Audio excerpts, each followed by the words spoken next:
Bim, Bim, geser Bim. Siapa yang bawa? Oke, Bim. Tunggu pelan dikit. Bukan balang.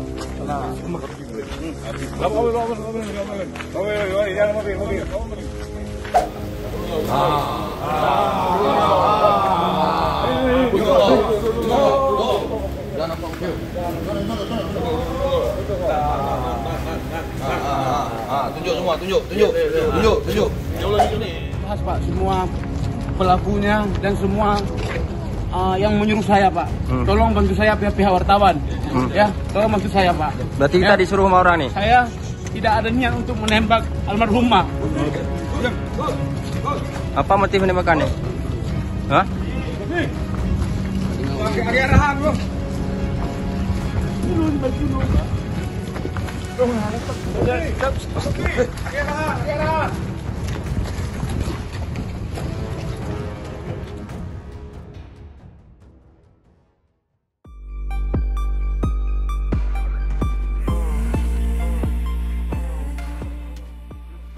Suara itu tidak keras, tapi cukup untuk menghentikan langkah sejumlah wartawan di halaman markas Polres Loksemawe. Agus Lee, lelaki berperawakan sedang dari Gampung Lancang Barat, tampak digiring dua polisi menuju ruang Resmob Kamis siang 13 November 2025. Wajahnya basah oleh keringat dan air mata yang belum sepenuhnya kering. Matanya merah seolah-olah tidak tidur berhari-hari. Ketika melihat kamera wartawan, langkahnya tertahan. Ia menoleh menatap satu persatu wajah di hadapannya seakan hanya momen itu yang tersisa sebelum semuanya menghilang. Saya tidak ada niat menembak almarhum Nasir, ucapnya lirih hampir tak terdengar. Polisi mencoba menariknya masuk, tapi Agus Lee bersuara lebih putus asa dari sebelumnya.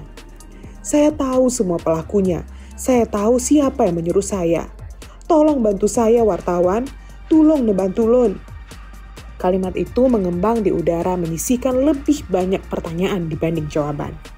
Pengakuan Agus Lee bukanlah omong kosong. Sabtu malam, 9 November 2025. Suara di rumah milik Muhammad Nasir, penjual bakso keliling dari Gampung Alulin, tampak biasa saja. Hingga beberapa pria datang dan mengajaknya berbincang. Menurut keterangan Kapolres Loksemawe AKBP Ahzan, persoalan dimulai dari transfer uang 90 juta yang diterima Nasir. Sebagian uang tersebut sudah digunakan untuk membayar hutang. Namun tidak ada kejelasan utang kepada siapa dan untuk urusan apa. Pertikaian malam itu tidak menemukan titik temu. Nasir diajak keluar oleh sekelompok pria tersebut.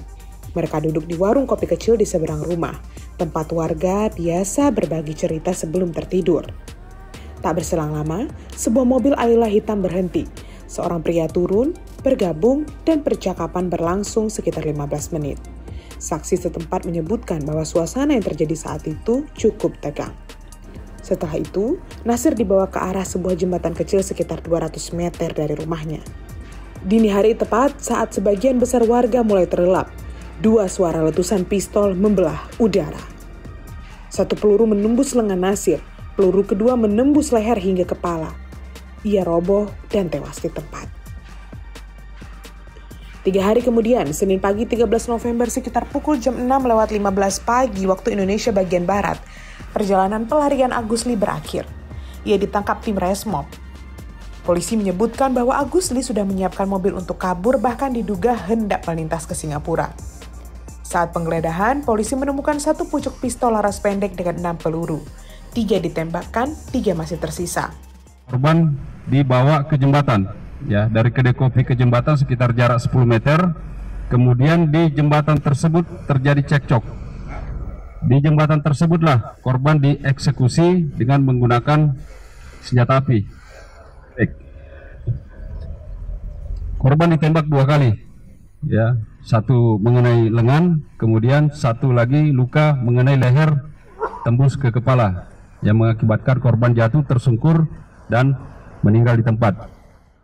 Kapolres menyebut senjata itu milik R, warga sipil yang kini masuk dalam daftar pencarian orang atau DPO.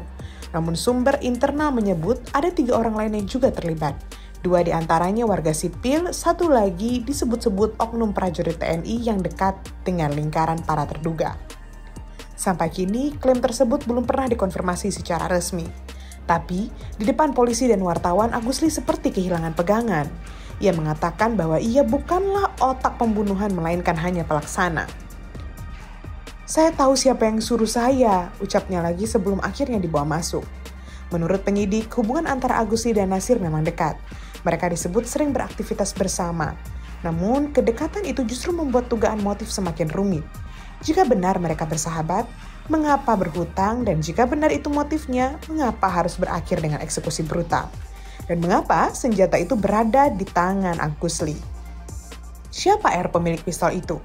Mengapa R menghilang begitu cepat? Kepolisian tak memberikan rincian lebih lanjut. Yang membuat investigasi semakin janggal adalah sikap Kasat Reskrim yang baru dilantik, AKP Bustani, saat konferensi pers yang meminta wartawan mengarahkan pertanyaan teknis padanya. Tetapi hingga kini, panggilan telepon dan pesan WhatsApp darinya tak pernah dibalas. Itu sebabnya ada beberapa titik gelap dalam kasus ini. Pertama, motif uang 90 juta. Siapakah pengirim uang tersebut? Untuk urusan apa dana itu diberikan? Dan mengapa sebagian besar digunakan membayar utang dan kepada siapa? Tidak ada dokumen transaksi yang dibuka ke publik. Kedua, hubungan Nasir dan Agusli. Kedekatan dua pria itu diketahui warga, namun hubungan semacam apa yang membuat sebuah hutang berubah menjadi pembunuhan? Ketiga, ada pihak-pihak yang menghilang. R, pemilik senjata, 2 atau 3 orang lain disebut ikut tapi tanpa status yang resmi, dan rumor oknum TNI yang belum diklarifikasi. Keempat, ada pengakuan dari Agusli bahwa ia diperintah. Bagian ini menjadi pusat gravitasi dari seluruh misteri, yaitu siapa yang memerintah dan apa motif sebenarnya. Kini, Polres Lok Sumawe mengejar para pelaku lain. Uji balistik akan menentukan apakah peluru yang ditemukan di tubuh korban sesuai dengan senjata yang disita. Namun hingga hasil itu keluar dan polisi belum berani mengungkap lebih banyak nama, teka-teki kematian Nasir masih mengelayut. Di rumah sederhana di Alulim, keluarga Nasir masih menunggu penjelasan yang utuh. Warga Gampong berbisik pelan setiap melewati jembatan kecil tempat Nasir menghembuskan nafas terakhir. Gara-gara utang, kata sebagian, ada yang lebih besar dari itu, kata yang lain. Sementara, di ruang resmob Agusli menunggu nasibnya. Di balik suaranya yang pecah, ia seolah ingin mengatakan bahwa persoalan ini tak sesederhana 90 juta saja. Ada cerita yang belum ia ucapkan sepenuhnya. Dan warga Lok Sumawe terus menunggu apakah polisi akan benar-benar menarik benang kusut ini hingga ke ujung atau hanya berhenti pada seorang eksekutor yang mengaku diperintah. Kita tunggu.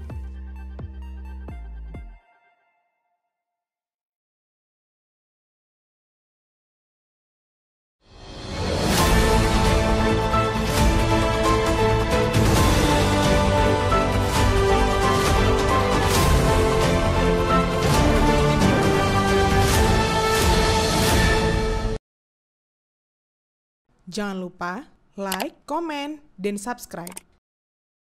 Serta aktifkan lonceng notifikasi